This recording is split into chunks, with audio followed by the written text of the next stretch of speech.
Hello students, welcome in my class. उम्मीद करता हूँ आप सब अच्छे होंगे और आपकी स्टडी भी अच्छे से चल रही होगी। बेटा, अभी तक जितनी भी हमने वोकैब की वीडियो पढ़ी है वो वोकैब की क्लास जो है 5 हो चुकी है और उसमें हमने किसी न किसी रूट वर्ड के थ्रू वर्ड्स को जानने की कोशिश की। उम्मीद करता हूँ आपसे वो वर्ड्स बनाने भी आए होंगे, लेकिन बीच बीच में आपको क्लासेस चेंज होती रहेंगी। जैसे अभी मैंने वोकैब पढ़ाई, वोकैब में क्या पढ़ाया, रूट वर्ड पढ़ाया, लेकिन इस बार रूट वर्ड नहीं पढ़ा था, इस बार पढ़ा रहा हूँ मैं फ्रेजल वर्ब। अब ये फ्रेजल वर्ब होती क्या है? फ्रेजल वर्ब देखो, कुछ बच्चों के लिए नहीं होंगी और कुछ बच्चों के लिए मैंने जो क्लास में पढ़ा रखी है, कुछ बच्चे जो मुझसे ऑफलाइन जुड़े हैं उन्हें पता होता है फ्रेजल वर्ब होती क्या है। देखो, पहले फ्रेजल वर्ब जानने से पहले समझो फ्रेज होती क्या है। जो फ्रेज होती क्या है, फ्रेज होता है भैया दो वर्ड्स यानी टू वर्ड्स और more than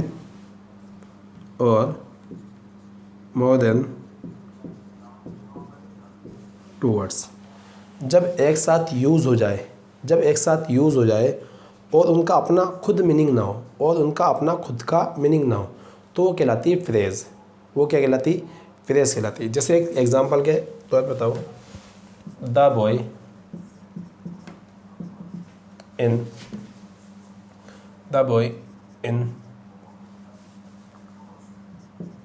the black shirt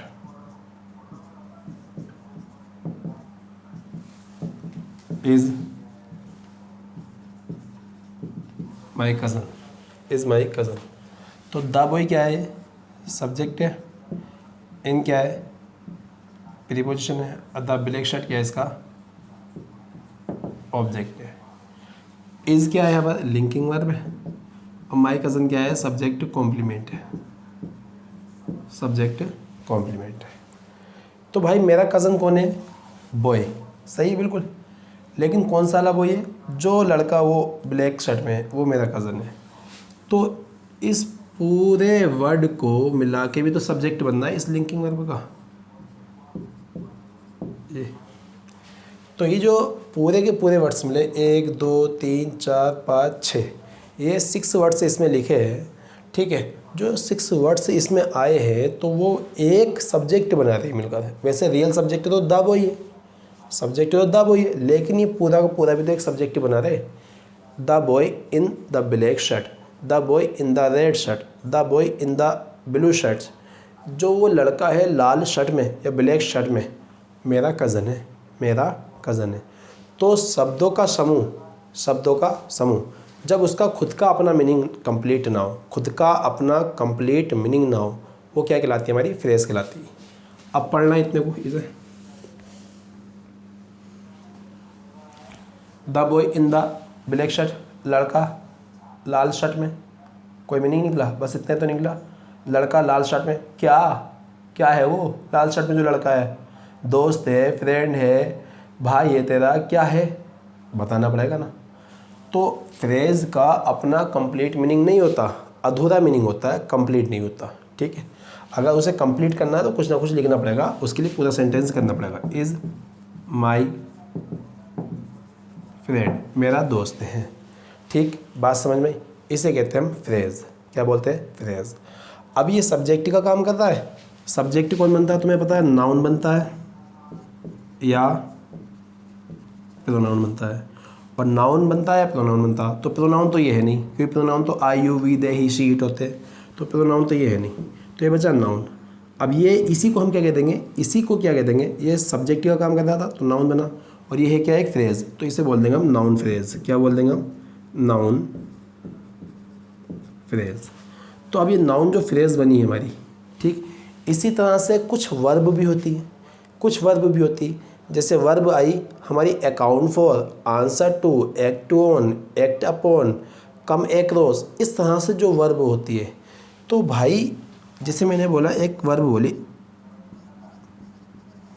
account for, SSC में कई बार रिपीट हुई है। अकाउंट फॉर, अकाउंट का मीनिंग अलग है, फॉर का मीनिंग अलग है, लेकिन ये दोनों की दोनों मिलके एक फ्रेजल वर्ब बन जाती है। ये दोनों के दोनों वर्ड्स बनके एक मेन वर्ब बन जाती है। क्या बन जाती है? हमारी मेन वर्ब। और जब ये वर्ब का काम कर रही तो इसको हमने क्या कह दिया? अब फ्रेज है तो हमने कह दिया भैया फ्रेजल वर्ब। तो बात समझ में, फ्रेजल वर्ब वे होती जब दो वर्ड या दो से ज़्यादा वर्ड्स, जब दो वर्ड्स या दो से ज़्यादा वर्ड्स मेन वर्ब का काम करने लगे तो वो क्या कहलाती है, हमारी फ्रेजल वर्ब कहलाती। मालूम कर ले कोई, फ्रेजल वर्ब क्या होती, जब दो या दो से अधिक शब्द किसी मेन वर्ब का काम करने लगे, ठीक है, किसी मेन वर्ब की जगह आ जाए तो उसको हम क्या कहते हैं, फ्रेजल वर्ब कहते हैं। उम्मीद करता हूँ बात समझ में आ गई होगी। चाहो तो इसे इतने को नोट कर लो पॉज करके। चलो भाई, नोट कर लिया होगा आपने, वीडियो को स्टॉप करके नोट किया करो।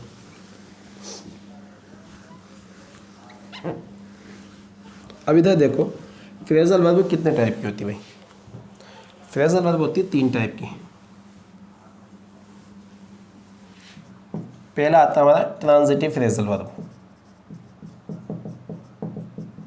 Transitive phrasal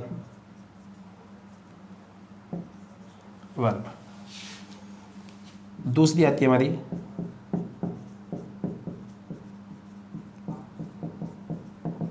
intransitive phrasal verb. Intransitive phrasal verb. तीसरी आती है हमारी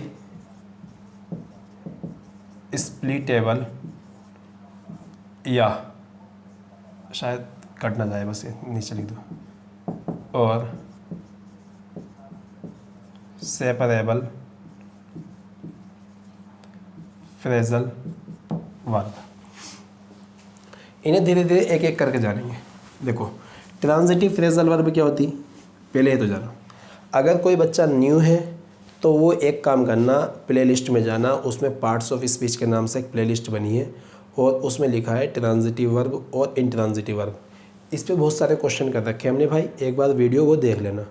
दूसरी चीज़, यहाँ समझ में आती है तो बड़ी अच्छी बात है, नहीं तो वहाँ देख लेना। जो पुराने बच्चे उन्हें पता है ट्रांजिटिव वर्ब क्या होती है, इंट्रांजिटिव वर्ब क्या होती है, उनके लिए थोड़ा सा नया होगा। ठीक, देखो ऐसी वर्ब, अभी बता दूँ, ऐसी कोई सी भी वर्ब है, ऐसी कोई सी भी वर्ब है जो अपने बाद ऑब्जेक्ट लेती है, जो अपने बाद ऑब्जेक्ट लेती है, वो क्या कहलाती है, हमारी ट्रांजिटिव वर्ब कहलाती है। क्या कहलाती है, हमारी ट्रांजिटिव वर्ब। तो हम कह सकते हैं ऐसी फ्रेजल वर्ब, ऐसी फ्रेजल वर्ब जो अपने बाद ऑब्जेक्ट लेती है, जो अपने बाद ऑब्जेक्ट लेती है, वो क्या कहलाती है, हमारी ट्रांजिटिव वर्ब कहलाती है। क्या कहलाती है, हमारी ट्रांजिटिव वर्ब कहलाती है। सर इसका एग्जांपल देखो, एग्जांपल लिखते हैं। जैसे आई can't account for, I can't account for his rude behavior, his rude behavior in this case।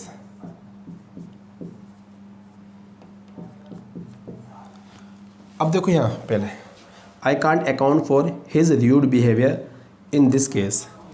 आई क्या है, हमारा सब्जेक्ट, और कांट क्या है, हमारी एक हेल्पिंग वर्ब, या इसे कह देते हैं कोई मॉडल वर्ब। कोई दिक्कत नहीं है, जो आप कहना चाहते हैं वो कह सकते हैं, मॉडल वर्ब कह दो या हेल्पिंग वर्ब कह दो। अब देखो अकाउंट फॉर, ये जो अकाउंट और ये जो फॉर मिल रहा है, तुम्हें पहला सेंटेंस है ना, तो थोड़ा सा बता रहा हूँ। अकाउंट प्लस ये फॉर प्लस ये जाके एक मेन वर्ब बना रहे। क्या बना रहे हैं, हमारी एक मेन वर्ब, जिसको हमने कहा फ्रेजल वर्ब। क्या कहा हमने इसे, फ्रेजल वर्ब। अब ये फ्रेजल वर्ब है, अपने बाद ऑब्जेक्ट ले रहा है, जी बिल्कुल ले रहा है, हिज बिहेवियर। ये क्या है, एक ऑब्जेक्ट बना। क्या बना, हमारा ऑब्जेक्ट बना। जो बच्चे प्रीपोजिशन सोच रहे होंगे, ये प्रीपोजिशन है, हाँ प्रीपोजिशन है, लेकिन एक वर्ब भी तो दिए। जब वर्ब प्लस प्रीपोजिशन या दूसरा कोई वर्ड आ जाए तो फ्रेज बन जाती और वो मेन वर्ब का काम करती, क्योंकि कांट के बाद तो मेन वर्ब आती है। अगर वो मेन वर्ब का काम करती है तो उसे हम क्या कह देते हैं, एक फ्रेजल वर्ब कह देते हैं। क्या कह देते हैं हम, फ्रेजल वर्ब बोल देते हैं। अब ये फ्रेजल वर्ब पूरी की पूरी बनी अकाउंट प्लस फॉर, ये दोनों वर्ड, यानी कि ये, अब मैं ये बातें मिटा देता हूँ, ये दोनों के दोनों वर्ड्स मिलकर क्या बने, एक फ्रेजल वर्ब बने। ठीक, और कैसी फ्रेजल वर्ब बनी, सर डायरेक्ट ऑब्जेक्ट ले रही है अपने बाद, तो ये भाई साहब ऑब्जेक्ट ले ली, तो ये कैसी वर्ब कहलाई हमारी, ट्रांजिटिव फ्रेजल वर्ब कहलाई। ऊपर हेडिंग लिखा हुआ है, कैसी वर्ब कहलाई वो, ट्रांजिटिव फ्रेजल वर्ब कहलाई। इन क्या है, प्रीपोजिशन, इन क्या है, प्रीपोजिशन, और दिस केस क्या है, ऑब्जेक्ट। अब थोड़ा सा मीनिंग आपको समझ में नहीं आ रहा होगा, थोड़ा सा मीनिंग इसका समझ में नहीं आ रहा होगा। आई can't account for his rude behaviour in this case. ठीक है, अब अकाउंट फॉर का मतलब क्या होता है, पहले तो ये पता होना चाहिए। अकाउंट फॉर का मतलब क्या होता है, अकाउंट फॉर का मतलब होता है to explain the reason, to explain the reason, to explain the reason मतलब कारण बताना। हिंदी में बता दूं मैं, कारण बताना। कारण बताना मतलब यानी कि जैसे कोई स्टूडेंट है और उसकी जो क्लास है मान लो 9 से लेके 10 तक चलती है, सुबह 9 से लेके 10 तक चलती है। अब वो 1 घंटे की जो क्लास है उस बीच में नहीं आया, मतलब 1 घंटे की क्लास में 9 बजे नहीं आया, लेकिन वो 9:30 पर आता है। रनिंग क्लास थी, टीचर पढ़ा रहा था, तो टीचर ने क्या बोला, भाई रुक जा 1 मिनट बैठने से पहले, ये बता लेट क्यों हुआ। तो ये बोलेगा सर गाड़ी में पंचर हो गया था, सर तबीयत ख़राब थी इसलिए हल्के हल्के आया, मैं स्लोली चल कर आया हूँ, सर ट्रेन छूट गई थी, सर बस छूट गई थी, जो भी रीज़न देगा वो, तो वो क्या होगा, अकाउंट फॉर होगा, बताने के लिए जवाब देह होगा, हमारा जवाब देना पड़ेगा उसे और रीज़न बताना पड़ेगा क्यों हुआ। ठीक, to explain the reason. Sir इसकी इंग्लिश एक और लिख सकते हैं, टू एक्सप्लेन वाई और हाउ, वाई और how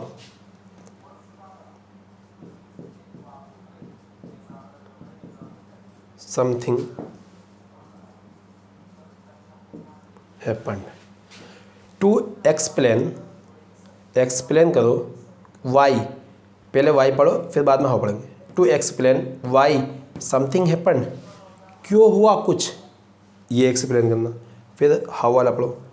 to explain how something happen, कैसे हुआ सब कुछ, ये जो भी बात चल रही कुछ भी हो सकता है, कैसे हुआ एक्सीडेंट ये कारण बता दे, क्यों फाइट हुई ये कारण बता दे। तो याद रखना अकाउंट फॉर का मतलब होता है एक्सप्लेन द रीज़न। अब सेंटेंस पढ़ो, आई can't account for his rude behaviour in this case, मैं कारण नहीं बता सकता उसके बेकार बिहेवियर की वजह से, मैं कारण नहीं बता सकता उसका बेकार बिहेवियर का इस केस में, कि वो अपना बिहेवियर इतना बुरा क्यों रखा उसने, इतना बुरा बिहेवियर क्यों शो करा सबके सामने, ये कारण मैं नहीं बता सकता। ठीक है, तो ये क्या है, हमारी एक ट्रांजिटिव फ्रेजल वर्ब है जिसने ऑब्जेक्ट लिया, और अकाउंट फॉर का मतलब होता है टू एक्सप्लेन द रीज़न। ठीक है, तो ये अभी फ्रेजल वर्ब आएंगी, लेकिन इसे भी नोट कर लेना। आप इसे अभी इतने नोट करो, फिर बाद में मैं इंट्रांजिटिव वर्ब की तरफ बढ़ता हूँ। मैं साइड हट रहा हूँ। चलो भाई नोट कर ली होगी आपने, मिटाते इसे। ट्रांजिटिव हमारी हो गई, अब बची intransitive.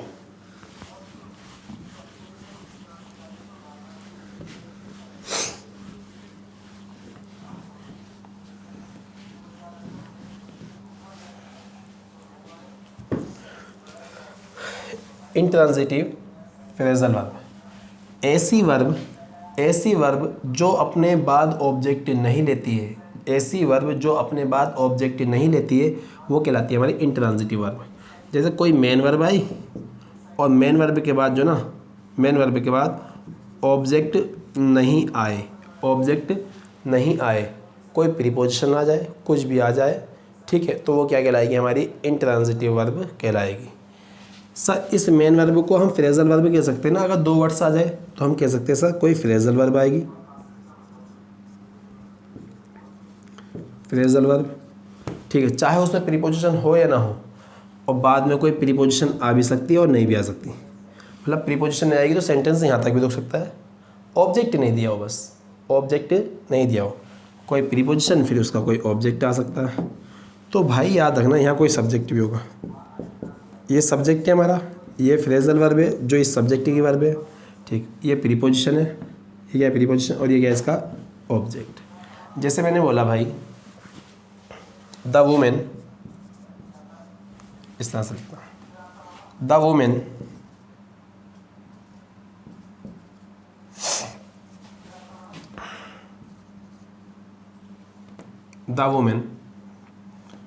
got up,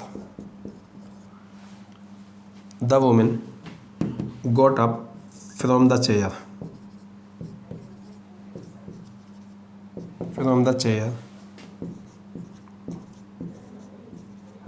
to welcome the guest,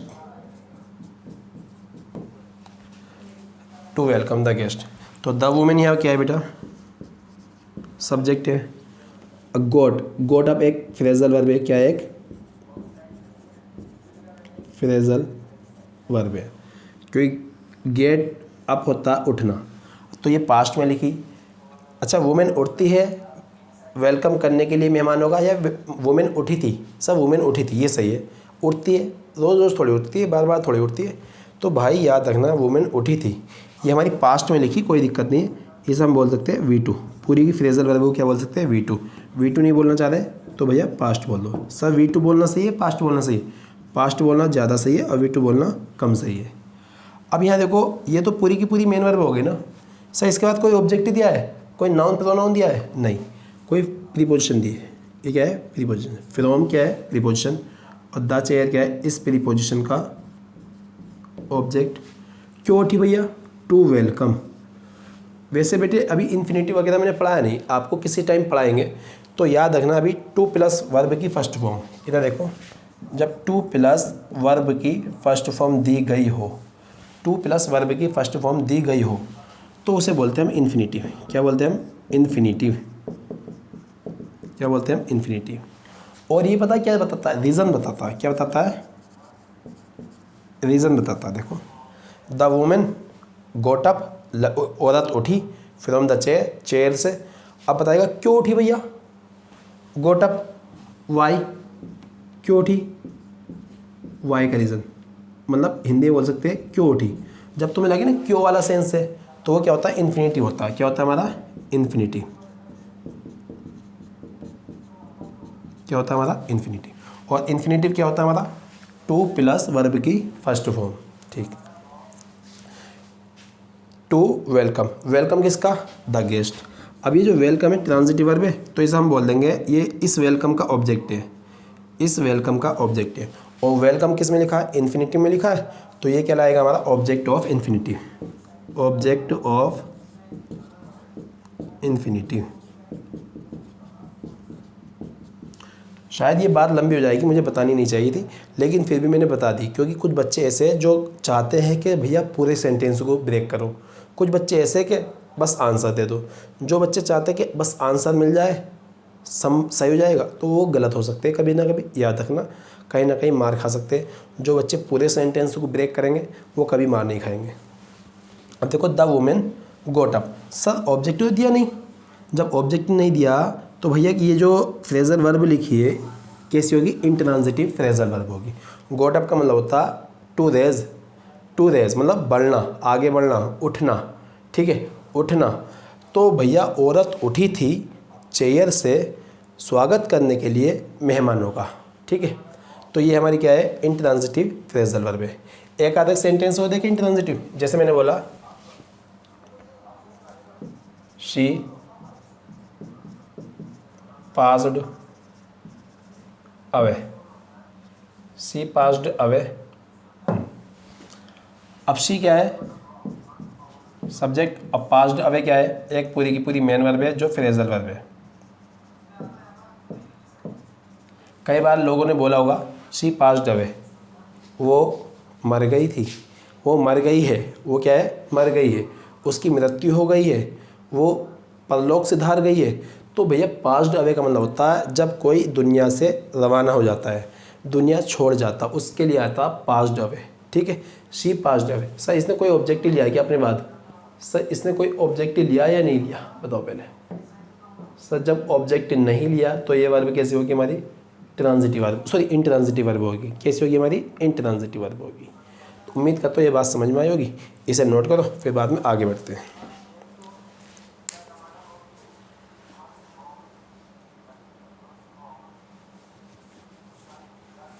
आ जाओ भैया, नोट कर लिया होगा।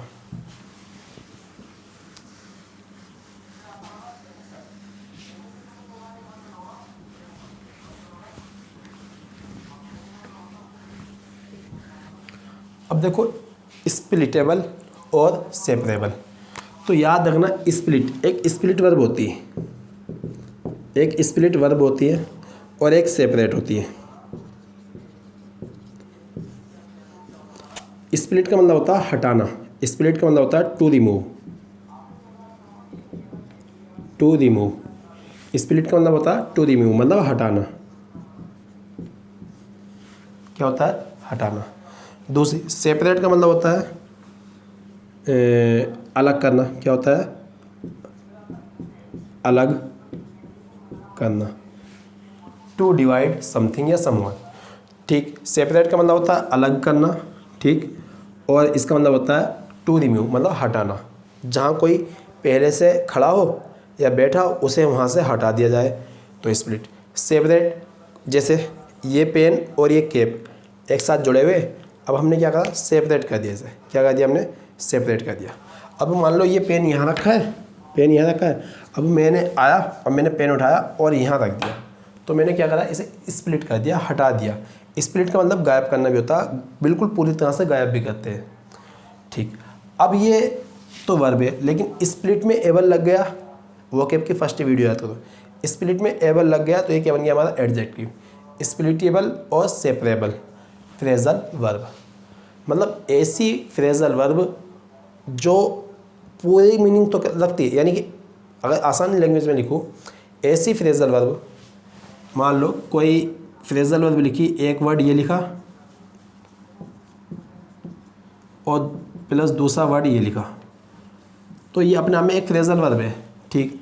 लेकिन जब इस सेंटेंस में आएंगे ना, तो ये जो वर्ड रहेगा ये तो यहाँ रहेगा, ये वर्ड तो यहाँ रहा, लेकिन इस वर्ड को डायरेक्ट यहाँ ना लिख के फिर हमने अदर वर्ड लिख दिए, प्लस प्लस करके मैंने अदर वर्ड लिख दिए, अदर वर्ड से लिख दिए, और साथ में बाद में कहीं जाके दूर जाके ये वाला वर्ड लिखूँगा, ये वाला वर्ड लिखूँगा। तो भाई साहब पहले एक साथ थे, अब हमने क्या? पहले इस वर्ड को लिखा, फिर कोई दूसरे वर्ड्स अलग से आ गए, फिर जो बाद में आ रहा था वो बाद में लिखा, तो इस वर्ड में और इस वर्ड में ज़मीन आसमान का फ़र्क हो गया। ये वर्ड यहाँ पर है, ये वर्ड यहाँ पर है, बीच में दूसरे वर्ड आ गए। तो इस तरह के जो वर्ड्स होंगे, इस तरह की जो फ्रेजल वर्ब होंगी, वो कहलाती है हमारी स्प्लिटेबल या सेपरेबल फ्रेजल वर्ब। एग्जाम्पल के तौर पे देखो, प्लीज,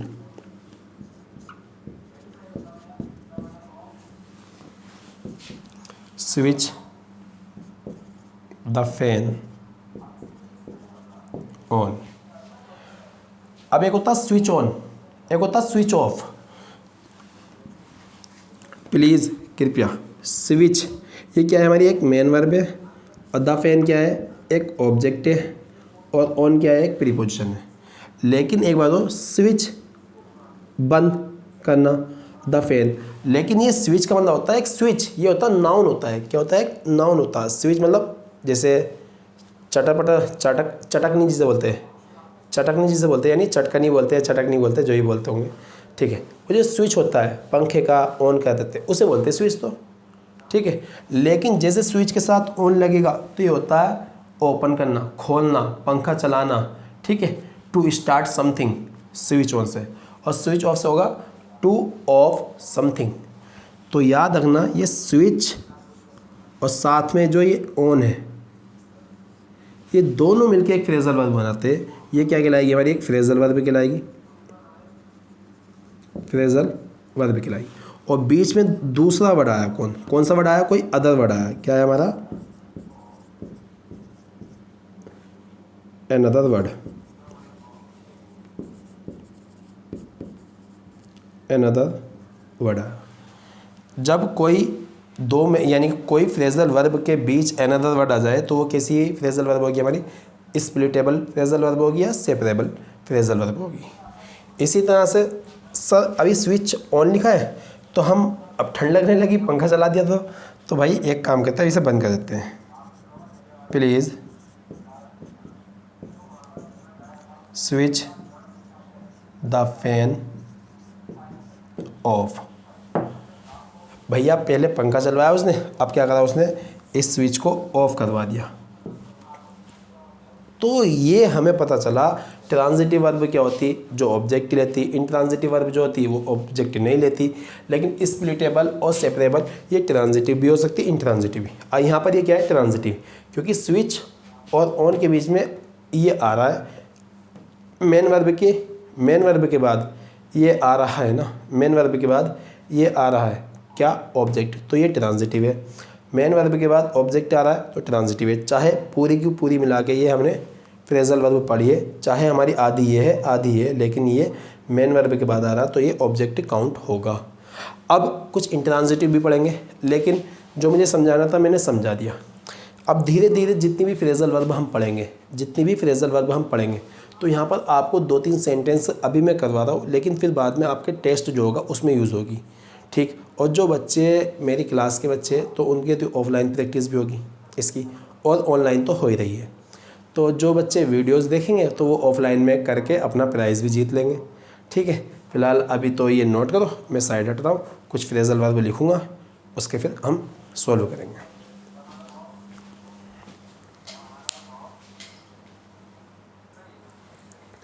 आ जाओ भाई, देखो ये 15 फ्रेजल वर्ब से लिखी है, और ये मैंने स्टार्ट किए लुक से।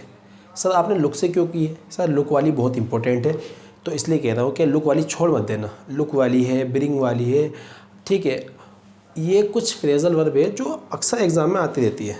बहुत सारी फ्रेजल वर्ब है, सब पढ़ेंगे, कोई सी नहीं छोड़ेंगे, ठीक। लेकिन जो इंपॉर्टेंट है वो मैं पहले पढ़ाता हूँ। तो पहली फ्रेजल वर्ब है हमारी लुक एट। लुक एट, देखो सबसे पहले इसे समझाने से पहले, जो ना फ्रेजल वर्ब समझाने से पहले, ये जो लुक वर्ब होती है ना, लुक वर्ब मैंने मेन वर्ब में पढ़ा रखी है। लुक वर्ब जो है ना, इसका यूज़ पहले तो इसके मीनिंग देख लो, हिंदी मीनिंग क्या होते हैं। लुक का मतलब होता है दिखाई पड़ना,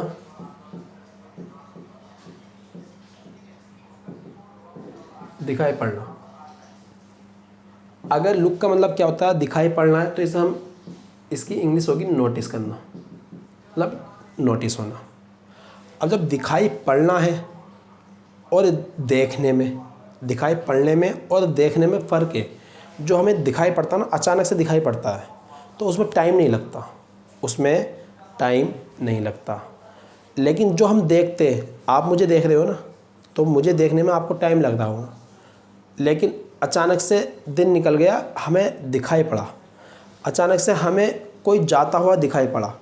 तो भैया याद रखना, जब भी लुक वर्ब का मीनिंग या सेंस दिखाई पड़ना निकलेगा तो उसे बोलेंगे हम नोटिस। और नोटिस की जितनी भी वर्ब होती है, लुक, सेम, अपीयर, ठीक है, लव, हेट, लाइक, डिसलाइक, ठीक है, बिलोंग, सब जितनी भी वर्ब है सारी की सारी हमारी कंटिन्यूस टेंस में नहीं बनती। जैसे मैंने बोला she is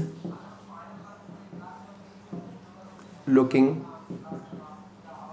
very gorgeous. Sir वह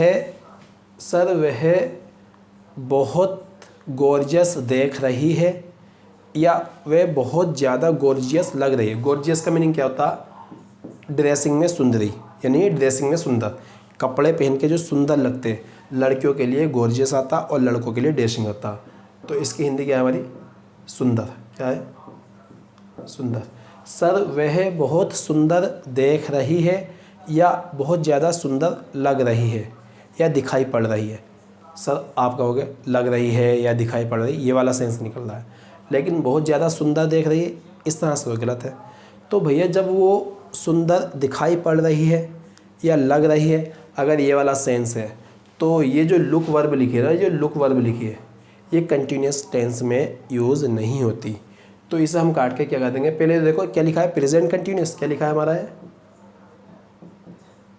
प्रेजेंट कंटिन्यूस। अगर ये प्रेजेंट कंटिन्यूस लिखा और जब इसका मीनिंग दिखाई पड़ना है या लगना है, तो कंटिन्यूस में तो बनेगी नहीं, तो कंटिन्यूस तो हो गया गायब। अब प्रेजेंट टेंस था तो प्रेजेंट ही लिखना है, लेकिन प्रेजेंट का क्या लिखा जाएगा, इंडेफिनिट लिखा जाएगा। तो यहाँ लिख देंगे हम शी लुक्स। क्या हो जाएगा, शी लुक्स। तो अब ये जो लुक वर्ब हो गया ना, शी लुक्स, ये ट्रांजिटिव वर्ब नहीं है। अब ये बन गई हमारी इंट्रांजिटिव वर्ब, और इस वर्ब को कह देते हैं हम स्टेटिव वर्ब, और इसी को हम कह देते हैं लिंकिंग वर्ब। अब ये जो गॉर्जियस है, गॉर्जियस होता है एडजेक्टिव, गॉर्जियस होता है हमारा एडजेक्टिव, और ये लुक्स वर्ब बनी हमारी क्या बनी है, लिंकिंग वर्ब। और लिंकिंग वर्ब के बाद जब एडजेक्टिव आता है तो वो क्या बन जाता है हमारा, सब्जेक्ट कॉम्प्लीमेंट, और एडजेक्टिव की विशेषता जो बताते हैं वो क्या होता है हमारा, एडवर्ब। तो ये सेंटेंस कई बार आया हुआ है इस तरह का सेंटेंस लुक वर्ब पे, तो गलत मत कर देना, ठीक है। फिलहाल अभी ये समझाई मैंने। अब इसके आगे जो फ्रेजल वर्ब है वो हमारी कंटिन्यूस में बन सकती है, क्योंकि लुक एट का मतलब होता है ध्यान से देखना, और ध्यान से देखने में टाइम लगता है। ऐसे एक्शन जिसको करने में टाइम लगता है वो कंटिन्यूस में बन जाते हैं बेटे, याद रखना, ठीक है। तो अभी मैं ये मिटा रहा हूँ, आप इसे नोट कर सकते हो, ठीक है। नोट कर लो वीडियो को पॉज करके। चलो कर लिया होगा आपने। अब फ्रेजल वर्ब देखो, इनके यूज़ करेंगे बेटे हम, ठीक है, लेकिन आज नहीं करेंगे। जब हमारा टेस्ट होगा ना तो ये सारी की सारी फ्रेजल वर्ब आपको दिख जाएंगी। कुछ वन वर्ड से लिखूँगा, कुछ फ्रेजल वर्ब लिखूँगा, कुछ टेस्ट का मटेरियल तैयार करो, ठीक है। आप स्टडी करते रहो, जब टेस्ट होगा तो आपका स्कोर कमेंट बॉक्स में पता चल जाएगा मुझे। लुक एट, लुक एट का मतलब होता है सी केयरफुल्ली। क्या होता है भैया, सी केयरफुल्ली। हिंदी वाले हिंदी में लिख लेना भैया, सी केयरफुल्ली का मतलब होता है ध्यान से देखना या ध्यानपूर्वक देखना, ठीक है। लुक एट का मतलब ताड़ना भी होता है, लुक एट का मतलब होता है ताड़ना या घूरना भी होता है, ठीक। फिर आता है लुक फॉर, लुक फॉर होता है भैया search for, search for, search for a lost thing, मतलब खोई हुई चीज़ों को ढूंढना। क्या होता है, खोई हुई चीज़ों को ढूंढना, वो क्या कहलाएगा हमारा, लुक फॉर कहलाएगा। बात समझ में आई। जैसे मैं बोल देता हूँ I am looking for my mobile, मैं अपना मोबाइल ढूंढ रहा हूँ, मैं अपना मोबाइल तलाश कर रहा हूँ। लुक फॉर का मतलब होता है तलाशना। लुक एट देखो, sir he is looking at me, he is looking at me for 1 hour, sir वो मुझे 1 घंटे से देख रहा है, 1 घंटे से घूर रहा है, 1 घंटे से ताड़ रहा है। तो भैया 1 घंटे से देख रहा है तो टाइम लग गया। तो ये फ्रेजल वर्ब जब टाइम लगेगा यानी कि एक्शन होगा इसमें और टाइम लगने वाला सेंस लगेगा तो कंटिन्यूस में बन जाती है लुक वर्ब, ठीक है। फिर आता है लुक इनटू, लुक इनटू का मतलब होता है टू इन्वेस्टिगेट, टू इन्वेस्टिगेट, मतलब इन्वेस्टिगेट क्या होता है, इन्वेस्टिगेट होता है निरीक्षण करना, ठीक। लुक इनटू का मतलब होता है निरीक्षण करना या जांच करना, ठीक। लुक इनटू का मतलब होता है निरीक्षण करना या जांच करना। मैं बोल सकता हूँ CBI is looking into the matter of this corruption, तो CBI जांच कर रही है इस करप्शन के मैटर की, ठीक। अब आता लुक ऑन, लुक ऑन का मतलब होता है to enjoy, to enjoy,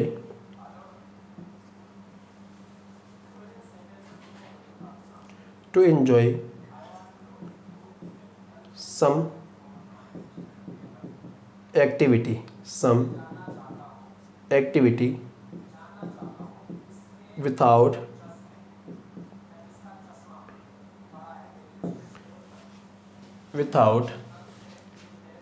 involve, मतलब किसी एक्टिविटी को एंजॉय करना उसमें बिना शामिल किए हुए या बिना शामिल हुए। जैसे मान लो एक लड़का और दूसरा लड़का ये आपस में एक दूसरे को मार रहे हैं, लेकिन तीसरा वाला जो है ना वो बिना पिटाई करे, बिना एक दूसरे की पिटाई करे इनकी मज़े ले रहा है, खड़े होकर देख रहा है, इन्जॉय कर रहा है फाइट को। ये दोनों तो आपस में लड़ रहे हैं लेकिन ये तीसरा वाला क्या कर रहा है, इन्जॉय कर रहा है, ठीक है।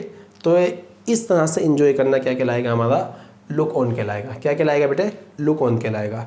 फिर आता 5वें नंबर पे, 5वें नंबर पे होता look up on, look up on होता to consider, look up on होता टू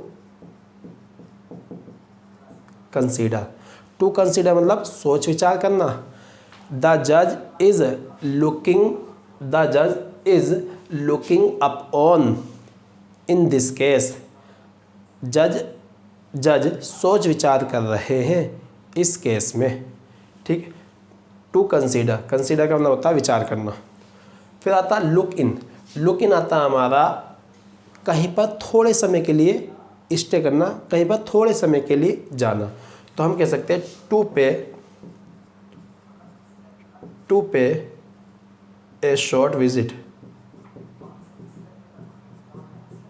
टू पे ए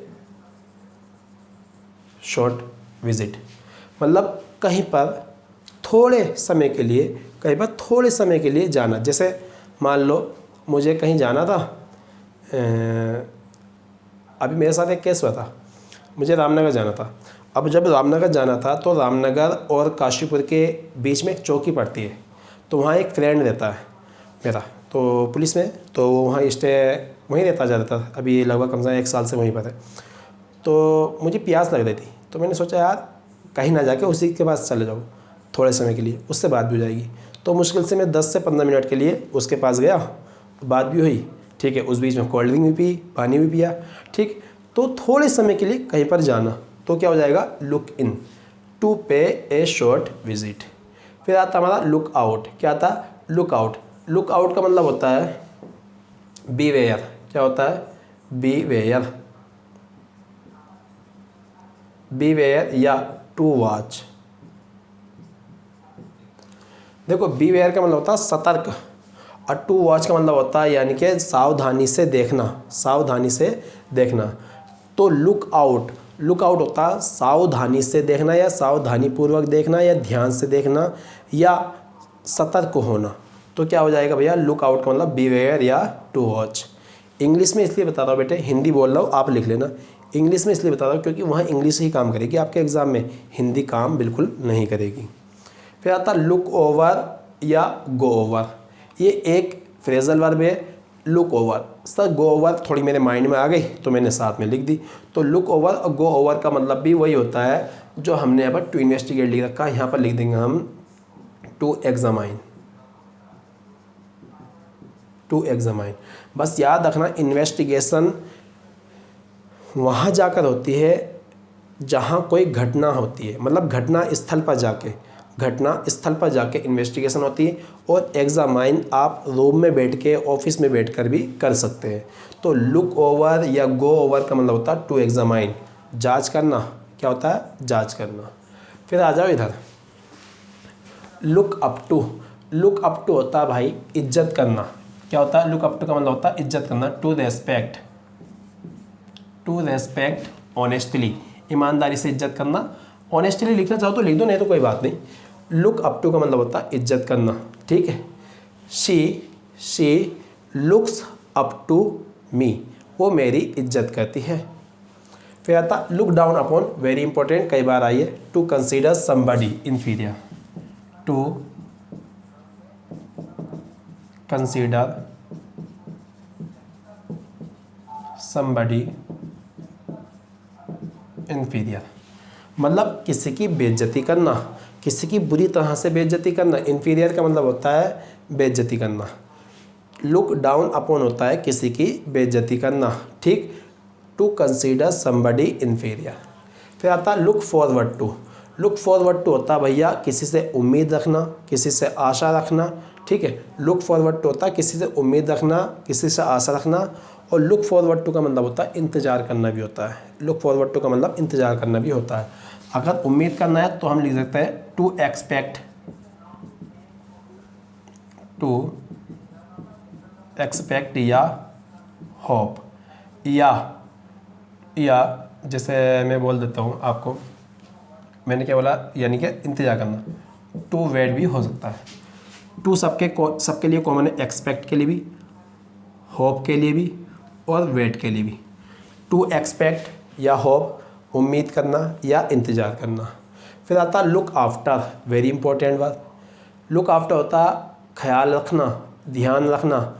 you must look after your ailing parents, तुम्हें तुम्हारे माता पिता का, जो बीमार माता पिता है उनका ख्याल करना चाहिए, उनका ख्याल रखना चाहिए, उनका ध्यान रखना चाहिए। लुक आफ्टर का मतलब होता है टू केयर, क्या होता है टू केयर या टू कीप एन आई। एक बार ये आया हुआ है इसलिए लिखा मैंने, टू कीप एन आई या टू केयर, दोनों का मतलब ही क्या है, ध्यान रखना अच्छे से। फिर आता look on to. Look on to होता है भाई यानी कि हमारा ये होता आमने सामने होना, टू फेस किसी का सामना करना। लुक ऑन टू होता है टू फेस समथिंग या समबडी, ठीक है, टू फेस समथिंग या समबडी, कुछ भी हो सकता है। मैंने बस खाली टू फेस लिख दिया तो इसकी हिंदी भी लिख देता हूँ, आमने सामने होना, आमने सामने होना, to look on to. Sir अगर किसी को फेस कर दे तो आमने सामने होना, कोई आमने सामने होगा, और किसी सिचुएशन को यानी किसी सिचुएशन को फेस कर दे तो सामने होना, आमने सामने उस सिचुएशन को होना। फिर आता लुक थ्रो। लुक थ्रो होता है भैया थ्रो होता है फेंकना। लुक थ्रो का मतलब होता है दोहराना। लुक थ्रो का मतलब होता है दोहराना। टू रिपीट या टू अंडरस्टैंड।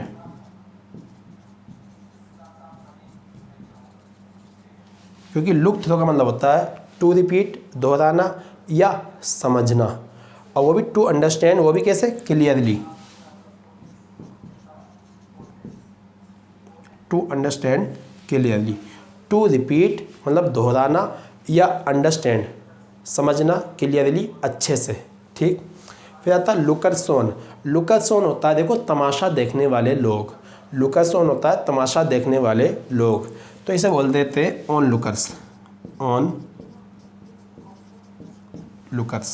लुकर्स ऑन होता है तमाशा देखने वाले लोग, ऑन लुकर्स, ठीक। एक बार मेरे साथ सब पढ़ना, ईमानदारी से पढ़ना, ठीक है, हो सकता है याद हो जाए।